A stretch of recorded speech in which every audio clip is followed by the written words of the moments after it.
kapitan dito, nagsabi, Pedro, di ba meron tayong mga evacuation center pag ano na mangyari? Pedro, pumunta ka na sa evacuation center kasi magbaba na.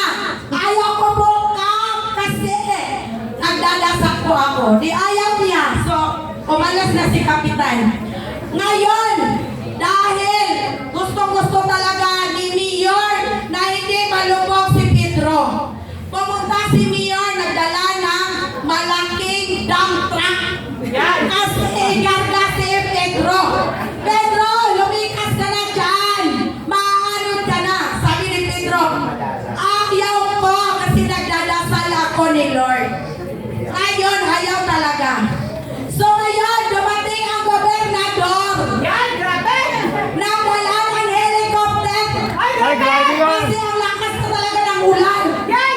Ang baha, grabe, mga poste, mga bahay, nag-ano na, nagkalong-kalong. So ngayon ang nangyari, ayaw talaga ni Pedro. So ngayon, si Duterte, di ba ang tika si Duterte? Yes! Lahat takot, pati mga sabok takot. Grabe si Pedro. Ayaw talaga maniwala. Di anong nangyari kay Pedro? Namatay. Naanod.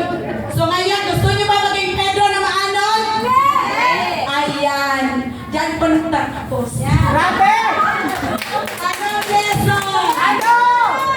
Ang lesson doon, kami yung pinadala para ilikas kayo sa kahirapan.